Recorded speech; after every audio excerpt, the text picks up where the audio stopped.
సంవత్సరాల తరబడి ఎన్ని మందులు వాడినా మీ మోకాల నొప్పులు తగ్గట్లేదా? ప్రాణ పెయిన్ క్లినిక్ లో అత్యాధునిక చికిత్స. ఆంధ్రప్రదేశ్ డిప్యూటీ సీఎం కొనిదెల పవన్ కళ్యాణ్ శనివారం తెలంగాణలో పర్యటిస్తున్నారు. కొండగట్టు అంజన్నకు పవన్ కళ్యాణ్ ప్రత్యేక పూజలు నిర్వహించనున్నారు. ఏపీ ఎన్నికల్లో విజయం సాధించిన అనంతరం ఆయన తన మొక్కులను తీర్చుకుంటున్నారు. కొండగట్టు అంజన్నను తమ ఇంటి ఇలవేల్పుగా పవన్ కళ్యాణ్ భావిస్తూ ఉంటారు. గతంలో అంటే వారాహి యాత్రకు ముందు ఆ వాహనానికి తొలి పూజ కొండగట్టులోనే నిర్వహించారు. కూటమి పొత్తులను పవన్ కళ్యాణ్ ప్రకటించింది కూడా కొండగట్టులోనే కావడం గమనార్హం. శుక్రవారం మధ్యాహ్నం పవన్ సెక్యూరిటీ అధికారులు కొండగట్టుకు రానున్నారు.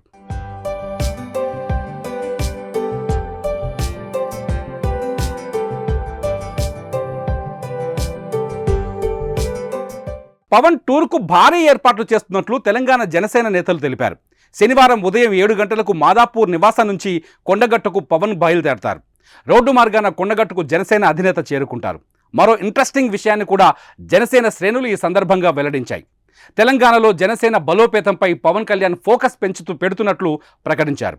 తెలంగాణలో ప్రజా సమస్యలపై జనసేన తరఫున పోరాటం చేస్తామన్నారు. ముఖ్యంగా సిరిసిల్ల చేనేత కార్మికుల సమస్యల పరిష్కారానికి పాటుపడతామన్నారు.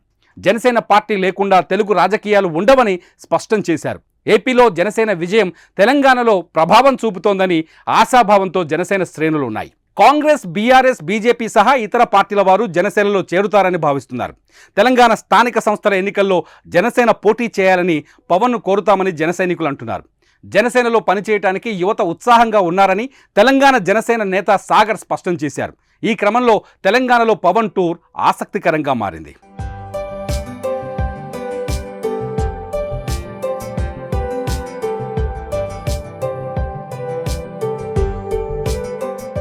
సుమన్ టీవీలో మీ పర్సనల్ అండ్ బిజినెస్ ప్రమోషన్స్ కోసం కింది నెంబర్కి కాంటాక్ట్ చేయండి.